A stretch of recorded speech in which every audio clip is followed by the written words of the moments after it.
Hey everyone, Morning Muckluck here, and today we have got some news regarding Guild Wars 2's new Siege Turtle mount that is coming out in the End of Dragons. They released some information through PCGamer.com, and I'll have a link for that in the description. It has got a lot of sneak peeks about it, and I was going to go over my thoughts when I read this stuff, as well as help spread that information out. They also had a trailer that we get to react to as well, so let's start with the trailer. Rather than reading through this very long article out loud, I've already gone through and pulled out the highlights, and then we'll get to the point. So, starting off, the trailer. I'll go through it the first time without saying anything, and then we'll recap after.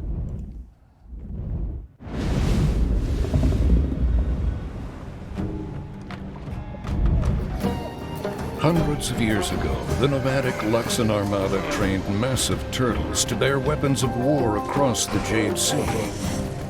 Now, you can raise your own turtle from an adorable hatchling to a cannon-carrying mount.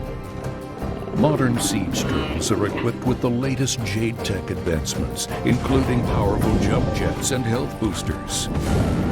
Use these tools to lift your turtle across rough terrain and slam your enemies for massive damage. Best of all, there's plenty of room for a friend.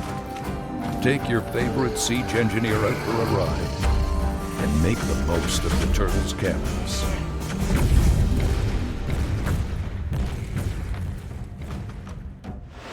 Alright, so that was a trailer. And let's skim back through it now.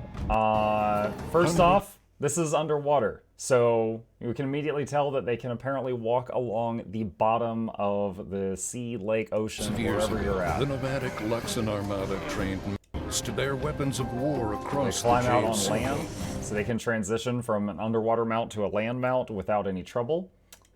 Now, you can raise your own turtle from an adorable hatchling to a cannon.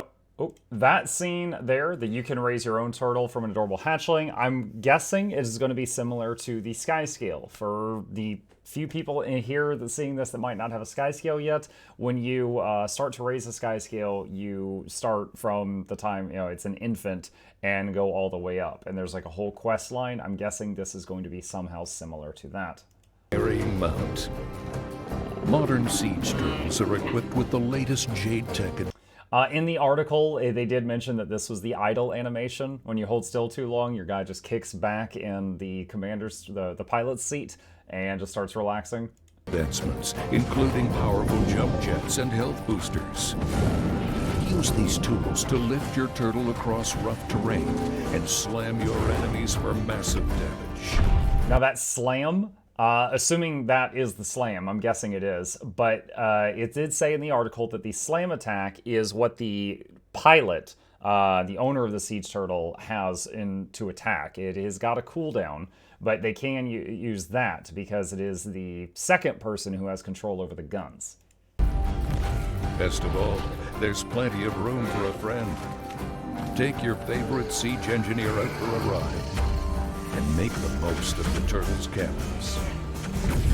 Notice right here, the turtle seems to be picking up speed as it's running.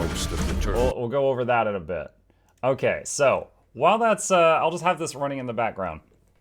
I've gone through the very long article and pulled out the parts that I thought were very interesting, and I wanted to go over those with you guys. So here's a couple of excerpts from the article. Fittingly for such a large animal, it handles like a truck, starting slow but building speed as you move. It even has a speedometer, which lives above the endurance bar, similar to the Skyscale's flight meter. As you approach top speed, entering the speedometer's red zone, the siege turtle becomes harder to handle, drifting into corners as it struggles to control its own momentum. I gotta say, I didn't expect the turtle to be having issues with going too fast, just because of the fact that it's a turtle, but I'm on board. Thought has clearly been given as to how the siege turtle fits into the current stable. It does a little bit of everything, but not as well as the mount custom designed for that particular role.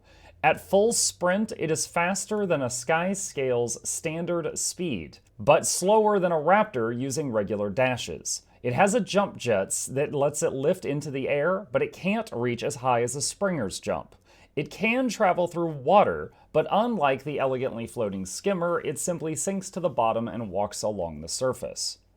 Unlike the other mounts, which despawn after performing their engagement skill, you can remain on the siege turtle throughout a fight.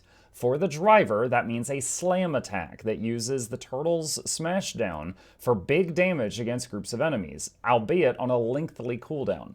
To unleash its true combat potential, though, you'll need a co-pilot. The player who spawns the siege turtle is the driver, but they can be boarded by any player in their party or squad. The second player's job is gunner, spamming ground-targeted siege blast. The numbers may change as the siege turtle goes through beta, but we were doing around 7,000 damage per attack, with an attack that can hit up to 10 enemies in its radius, which also inflicts burning. If it hits hard, but is balanced by the ammo counter. Currently, you can hold up to 5 shots that recharge over time, faster when the siege turtle is moving at full speed. So, the faster you're going, the faster you get those ammo back. The idea is that the siege turtle should provide good burst damage, but that its DPS quickly falls off. Right there, I wonder how this will be done in Path of Fire raids. You can mount in Path of Fire raids, and most bosses will dismount you the moment the fight starts. So I wonder if this is usable when you're fighting a boss. Can you start with the whole raid on siege turtles and unload all of the ammo before you start actually fighting on foot? Would it even be worth doing that? Does the burning scale with your condition damage, or is it separate from that? As a combat mount, the siege turtle can take a beating. At 40,000, it's got a big health pool. To balance this, it also has a defiance bar that dismounts you when it breaks, making it vulnerable to crowd control effects. You feel tanky, but not invulnerable. Naturally, the siege turtle also inherits the mechanics and buffs of the wider mount system. You'll also gain the passive bonuses from each mount's shared mastery. And when you've maxed out the siege turtle's own masteries, it gives a 50% health boost to all the other mounts. The co-pilot's second option is a speed boost, which can be used to elaborately mitigate the deceleration effect of turning, as well as ensure faster ammo recharge.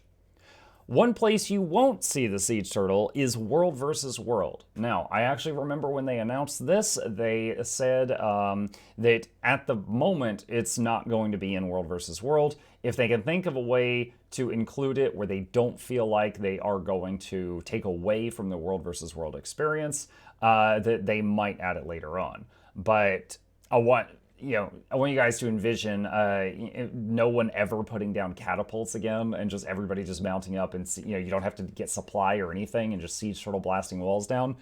It would really change the game, and I'm not sure if it would change it for the better, but it would really change it. You'll get to try the siege turtle for yourself, along with all of End of Dragon's elite specializations in the upcoming beta event starting November 30th. That is the 4th beta event, which will have all 9 elite specializations, the Virtuoso, the Mechanist, etc., to be tried at the exact same time, as well as the siege turtle included.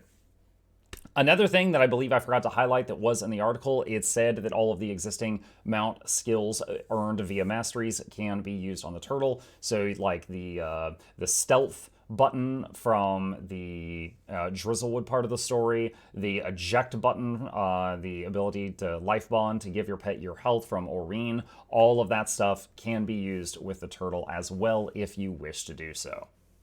So with all that said, I'm looking forward to seeing it. It's a great way of carrying around a friend who doesn't have a mount yet. Seems like a slower way of getting around when underwater, but something to have some fun with. I wonder if the cannons work underwater, if they're ground-targeted blast. I'm not sure if they will either A, not work at all underwater, or B, they will work but go straight toward your target like an engineer's grenade kit does underwater.